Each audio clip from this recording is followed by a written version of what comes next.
Hello and welcome to this bright new day in Malaga. I arrived here yesterday after spending a few days in Seville.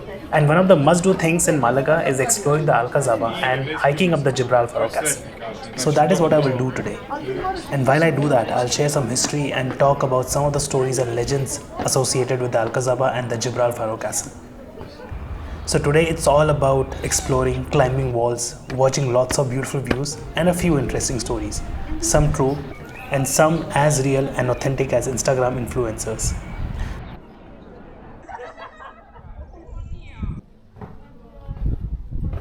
There are three parts to this entire structure. There is the Roman theatre at the bottom, then there's the Alcazaba above that, and at the top is the Gibralfaro Castle. Roman theatre or the Teatro Romano is a Roman construction, while the other two are Moorish structures. So Roman and Islamic era just side by side, which highlights Malaga's layers of history. I'm starting with the Alcazaba and then I will hike up the Gibralfaro Castle. And on the way to the Gibralfaro Castle, I will visit the Roman theatre. Where I'm walking right now is the Alcazaba of Malaga.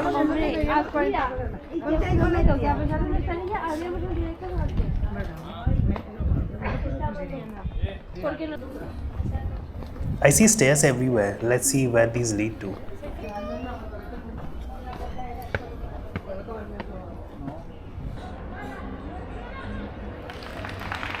Nice views of the place, and I can hear clapping and the sound of an acoustic guitar. Apparently there is some performance going on below.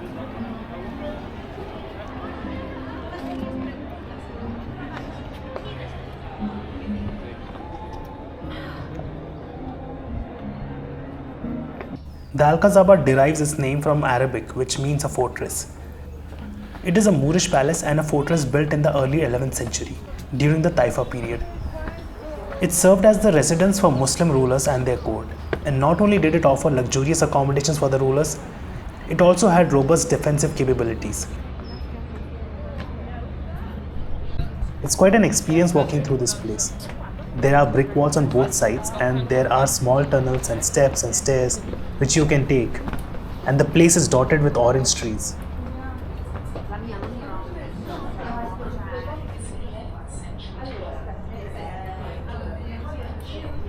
The presence of orange trees in the Alcazaba of Malaga is also tied to the Moors, who introduced these trees to Spain during their rule from the 8th to the 15th century. The Moors were renowned for their agricultural expertise and brought with them advanced irrigation techniques and a wide variety of crops, including citrus fruits like oranges.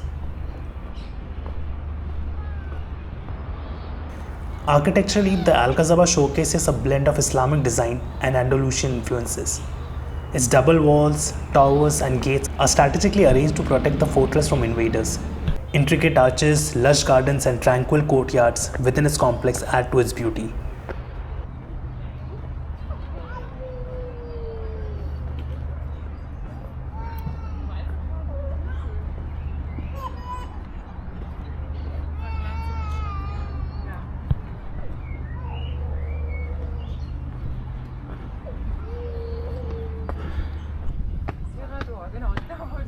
Some more stairs which lead to this incredible view.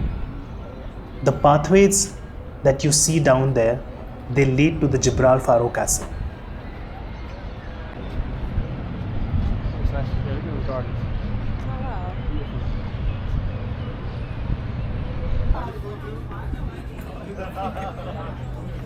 There's a nice little cafe here, but I won't stay here. I'm guessing there's another one at the Gibralfaro and I'll probably sit down there for lunch.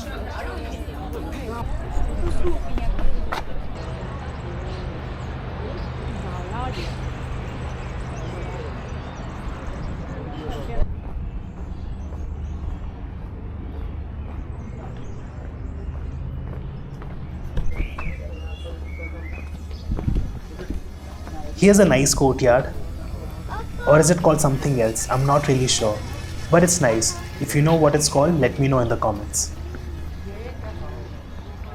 The Alcazaba was designed with a hierarchical layout, featuring upper and lower sections to separate the royal quarters from the administrative and military areas.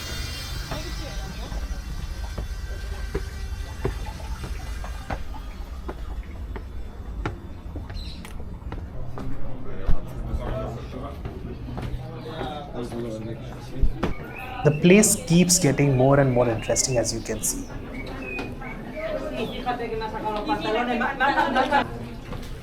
Now, whenever there is so much history associated with a place, there are also legends. And one such legend is the ghost of Alcazaba. Many visitors to the Alcazaba have reported an eerie presence, particularly at night. It is said that the spirit of a Moorish princess wanders the fortress in sorrow.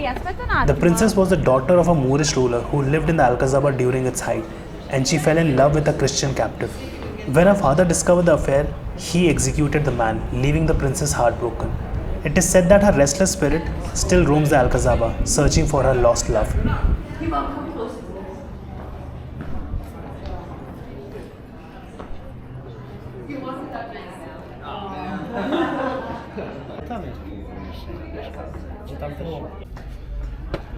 Some more stairs, and I'm literally walking on the edge of the wall with incredible views of the Malaga city.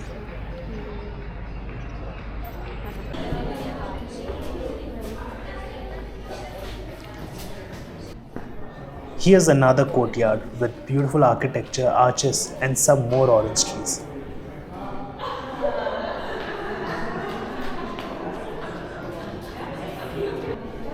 Another popular legend speaks of a secret underground tunnel that once connected the Alcazaba to the Gibralfaro Castle.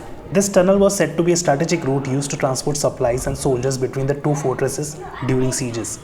While there is no definitive evidence of the tunnel's existence, locals often claim that remnants of such passages may still lie hidden beneath the city.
I suppose this is the last point of the Alcazaba, and the views are just incredible.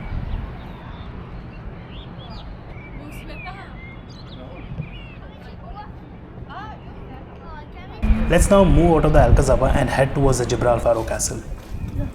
This right here is the Roman Theatre of Malaga, or Teatro Romano.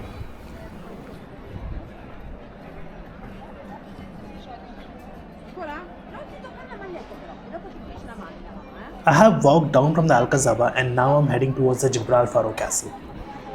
And let's talk a bit about the Roman Theatre as you walk towards the Gibralfaro Castle. The Roman Theatre offers a glimpse to Malaga's ancient Roman past. It was built during the 1st century BC under Emperor Augustus, and it is the oldest monument in Malaga, predating both the Alcazaba and Gibralfaro Castle. The theatre was used for public performances and gatherings until the 3rd century AD. The theatre was later abandoned and gradually buried under centuries of urban development. During the Moorish period, some of its stones were repurposed to construct the nearby Alcazaba. The theatre remained hidden till 1951, when it was accidentally discovered during the construction of a cultural centre. On my left are the walls of Alcazaba, and they will stay with us for some more time. Yes, some more stairs, and I'm pretty sure there are a lot more of these to come. By the way, I'm loving this hike. Weather and the views are just perfect.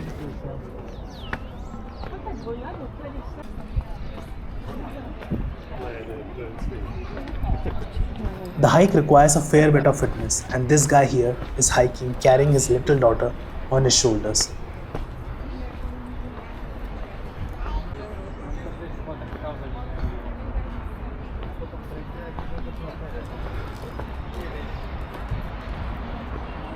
The pathways are nice, and as you keep walking, you will be blessed with incredible views of the city.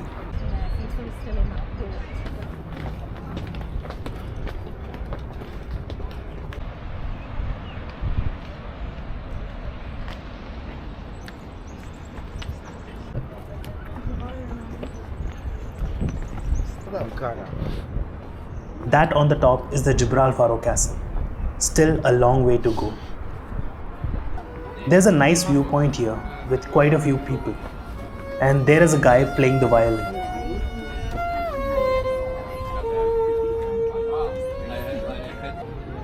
Oh, you cannot top this view.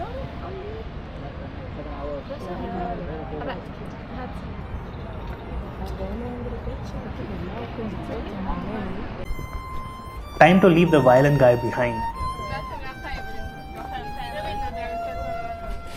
This viewpoint which we just saw is called the Mirador de Gibralfaro, and the stadium down below was the bull ring of Malaga. The viewpoint is considered one of the best spots in the city, and the views are even better during sunset. I'll keep walking while enjoying the views.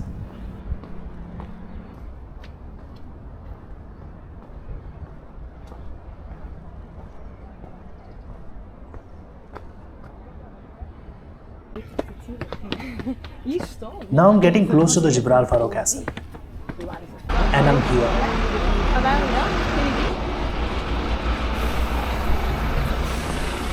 Now let's talk about the Gibralfaro Castle, which we will see in a bit. Gibralfaro Castle, or the Castillo de Gibralfaro, is a 14th century fortress built during the Nasrid dynasty. So the Roman theatre is the oldest, followed by the Alcazaba, and the Gibralfaro was the last one to be built. As you enter, there is a beautiful garden here, and also a small museum.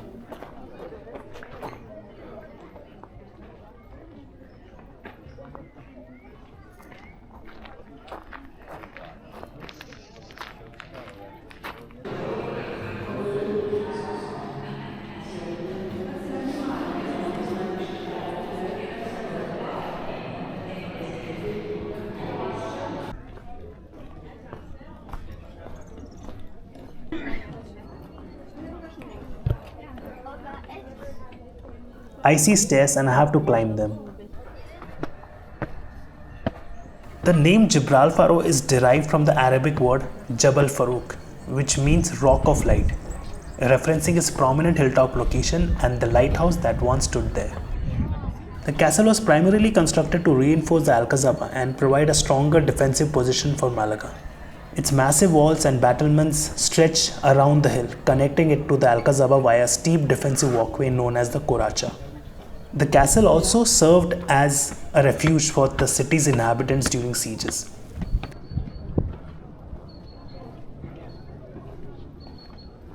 This is so cool.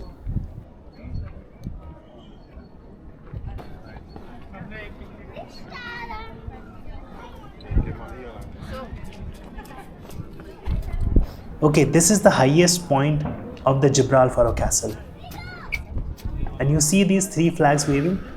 The flag that is in red and yellow is the national flag of Spain. The green and white flag is the flag of Andalusia, and the green and the purple flag is the flag of Malaga.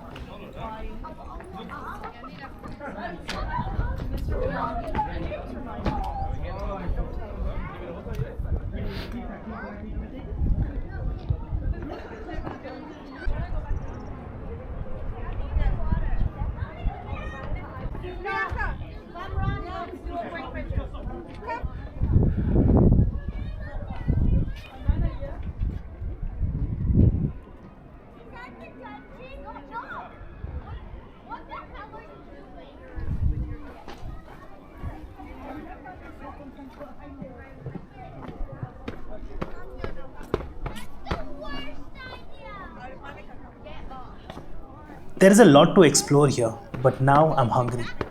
There's a small cafe here, so I decided to sit down and have a pizza and a hot chocolate. After the lunch, I'm back to exploring this place.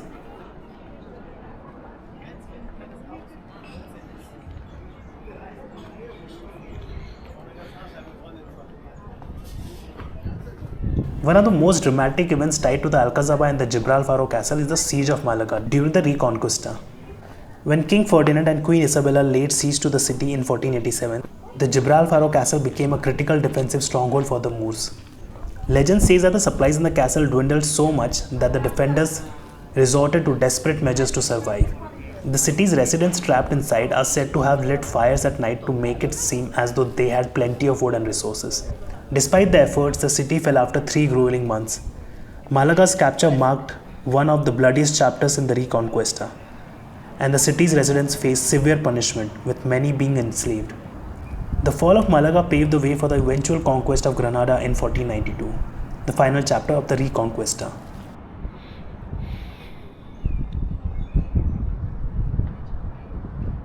Now, there are a lot of legends associated with the siege. The Gibralfaro Castle is associated with the legend of a curse placed upon its conquerors. It is said that after the fall of Malaga, a Moorish mystic cursed the castle, predicting misfortune for those who used it to oppress others. Over the years, Gibralfaro has been plagued by stories of misfortune. For example, during the Napoleonic Wars, the castle was used as a military base, but it suffered a lot of damage, which locals attributed to the curse.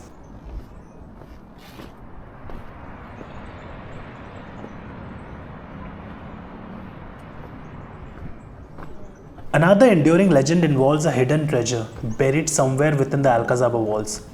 It is said that as the Christian forces closed in, the Moorish rulers hid their gold and jewels in a secret chamber, hoping to retrieve it later.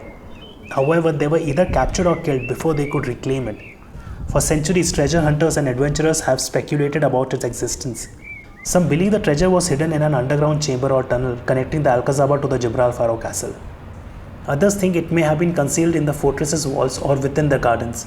Despite various searches and archaeological excavations, no treasure has ever been found.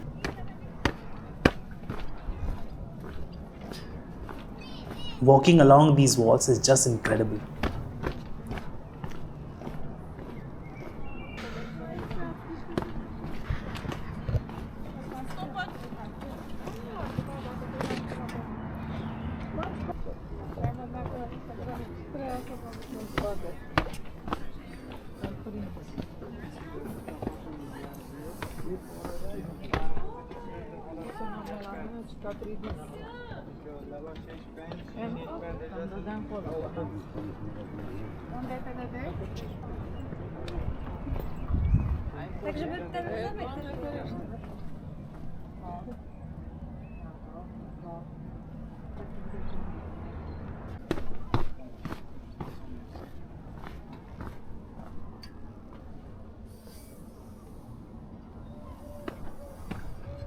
When it was under siege, legend has it that a Moorish princess threw herself into the well inside the fortress rather than face capture by the Christian forces. Some say the well was poisoned by the invaders, ensuring no one could drink from it.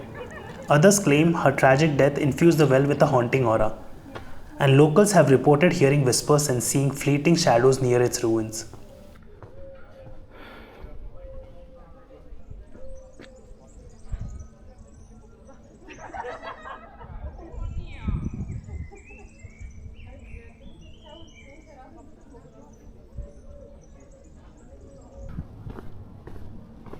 As I had mentioned before, the name Gibralfaro translates to the Rock of Light, referring to a lighthouse that once stood on the hill.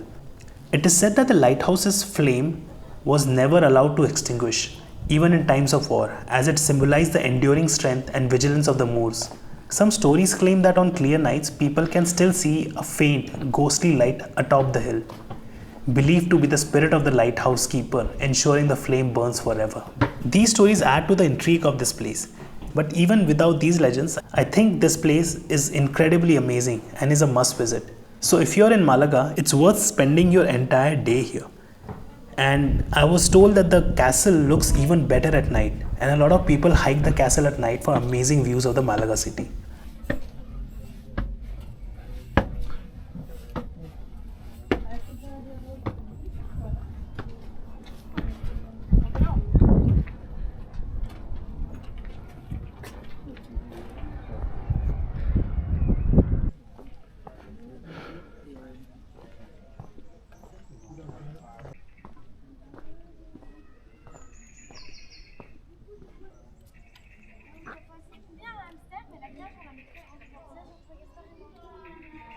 I had an amazing day and I hope you liked the video. Tomorrow I'll be off to an even more incredible hike, the scary yet beautiful Caminito del Rey. And if you want to see an introverted guy travel the world and would like to hear about interesting stories from around the world, please like, share and subscribe to the channel. Thanks for watching, and I'll leave you all with this beautiful performance.